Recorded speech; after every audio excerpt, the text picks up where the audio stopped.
পৃথিবীর ইতিহাসে এমন কিছু সভ্যতা আছে যা শুধু সময়ের সীমানা পেরিয়ে গেছে তা নয়, বরং আজও মানুষের কল্পনায়, কৌতূহলে এবং বিস্ময়ে বেঁচে আছে। আর সেই সভ্যতাগুলোর মধ্যে সবচেয়ে রহস্যময়, সবচেয়ে প্রভাবশালী এবং সবচেয়ে আকর্ষণীয় হলো প্রাচীন মিশর।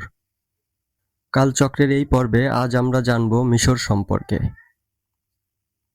মিশর পৃথিবীর অন্যতম প্রাচীন ও রহস্যময় সভ্যতার দেশ। আফ্রিকার উত্তর-পূর্ব কোণে অবস্থিত এই দেশটির একদিকে সাহারা মরুভূমি, অন্যদিকে নীল নদ। কায়রো মিশরের রাজধানী এবং আফ্রিকা ও মধ্যপ্রাচ্যের অন্যতম বৃহত্তম জনবহুল শহর, যেখানকার জনসংখ্যা প্রায় 2 কোটিরও বেশি। মিশরের আয়তন 10,01,408 বর্গ কিলোমিটার, যা 6.5টি বাংলাদেশের চেয়েও বড়। 2025 সালের অনুমানে দেশটিতে মোট জনসংখ্যা 10,94,05,000 জন। নাইজেরিয়া এবং ইথিওপিয়ার পরে এটি হলো সমগ্র আফ্রিকা মহাদেশের তৃতীয় সর্বাধিক জনবহুল রাষ্ট্র। দেশের উত্তরে ভূমধ্যসাগর অবস্থিত। এখান থেকে সুয়েজ খাল শুরু হয়ে দক্ষিণ লোহিত সাগরের দিকে চলে গেছে। পূর্বে রয়েছে লোহিত সাগর। এই দেশটির সুয়েজ খাল হল বিশ্বের সবচেয়ে গুরুত্বপূর্ণ মানবসৃষ্ট জলপথগুলোর মধ্যে একটি। এটি ভূমধ্যসাগরকে লোহিত সাগরের সঙ্গে সংযুক্ত করে এশিয়া ও ইউরোপের মধ্যকার সমুদ্রপথকে অনেক সংক্ষিপ্ত করেছে। মিশর সম্পর্কে একটি অবাক করা প্রশ্ন হল, এত বিশাল দেশ হওয়া সত্ত্বেও দেশটির 95% জায়গাতে কেউ বসবাস করে না। মিশরের মোট ভূখণ্ডের প্রায় 95% এলাকা জুড়েই সাহারা মরুভূমি বিস্তৃত, যা অত্যন্ত শুষ্ক, রুক্ষ এবং বসবাসের জন্য সম্পূর্ণ অনুপযোগী। সাহারা হলো পৃথিবীর তৃতীয় বৃহত্তম মরুভূমি। প্রথমটি হলো অ্যান্টার্কটিকা মরুভূমি এবং দ্বিতীয়টি হলো আর্কটিক মরুভূমি। যাই হোক, এই মরুভূমি অঞ্চলে কিছুক্ষণ অবস্থান করা গেলেও স্থায়ীভাবে বসবাস করা সম্ভব নয়। বসবাসের জন্য এমন জায়গা দরকার যেখানে জীবন ধারণের উপকরণ রয়েছে। রয়েছে উর্বর ভূমি ও পানির উৎস, আর মিশরের এমন জায়গা হলো নীল নদ ও তার তীরবর্তী এলাকা বদ্বীপ। আর এই কারণেই মিশরের প্রায় 98% মানুষ নীল নদের তীরবর্তী এবং তার বদ্বীপের মাত্র 3-5% উর্বর অঞ্চলে ভিড় করে বসবাস করে। মিশর সমগ্র বিশ্বের সবচেয়ে প্রাচীন ও সবচেয়ে গুরুত্বপূর্ণ কয়েকটি সভ্যতার একটি। নীল নদের তীরে খ্রিস্টপূর্ব 3150 সালের দিকে মিশরীয় সভ্যতা গড়ে ওঠে, যা প্রায় 3000 বছর ধরে টিকে ছিল। এই নীল নদ হল পৃথিবীর দীর্ঘতম নদী, যা 6650 কিলোমিটার লম্বা। নীল নদকে কেন্দ্র করে এখানকার মানুষের জীবন, কৃষি, বাণিজ্য ও শহর সংস্কৃতি গড়ে ওঠে। এজন্য মিশরকে নীল নদের দানও বলা হয়। মিশরের পূর্ণ সরকারি নাম হল মিশর আরব প্রজাতন্ত্র। দেশটির সরকারি ভাষা হল আরবি। মিশরের নাগরিকদের বাংলায় মিশরীয় এবং ইংরেজিতে ইজিপশিয়ান বলা হয়। মিশরের রাষ্ট্র ধর্ম হল ইসলাম। পৃথিবীর বুকে 6ষ্ঠ বৃহত্তম মুসলিম সংখ্যাগরিষ্ঠ দেশ। এই দেশের জনসংখ্যার 90%ই মুসলিম এবং বাকি 10% খ্রিস্টান। মিশর আফ্রিকা মহাদেশের সবচেয়ে বড় অর্থনীতির দেশগুলোর একটি।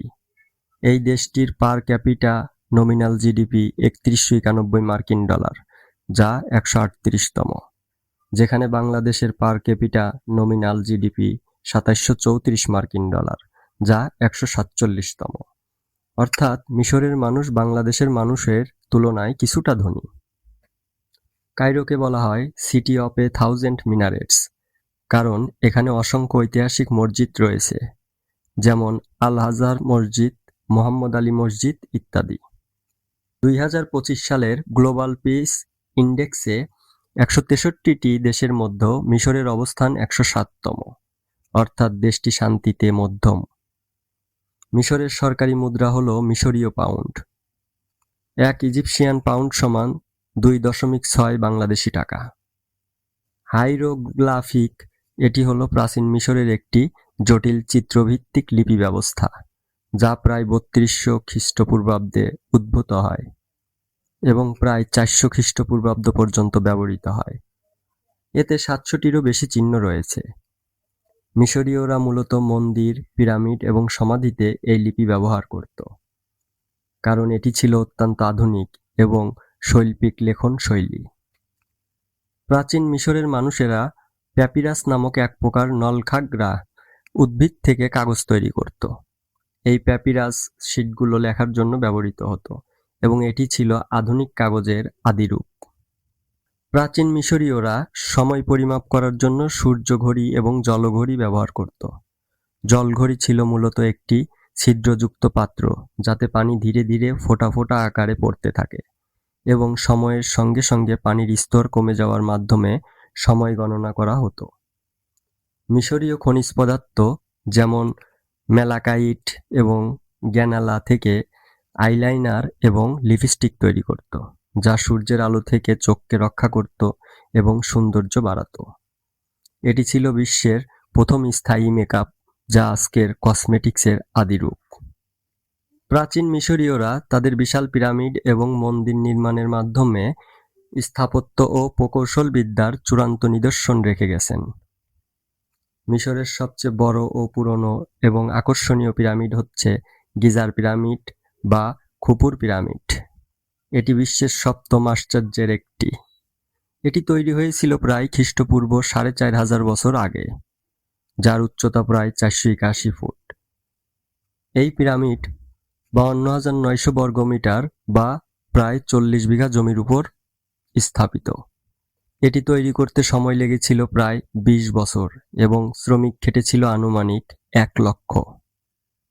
মিশরীরা ফারাও বা ফেরাউনের প্রতি আনুগত্য ও ধর্মীয় বিশ্বাস থেকেই পিরামিড তৈরির এই কাজগুলো করত।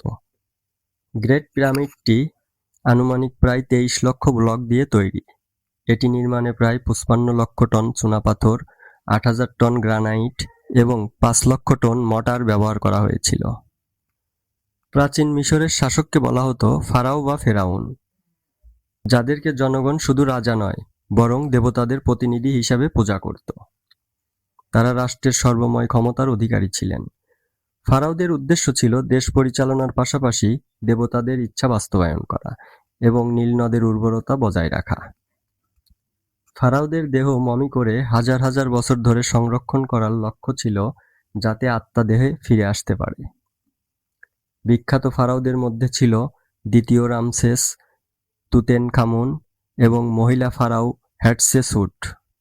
ফারাও দ্বিতীয় রামসেস, যাকে মুসলিম সমাজে শুধুমাত্র ফেরাউন নামে ডাকা হতো, তিনি ছিলেন সবচেয়ে শক্তিশালী এবং সুপরিচিত শাসকদের মধ্যে একজন।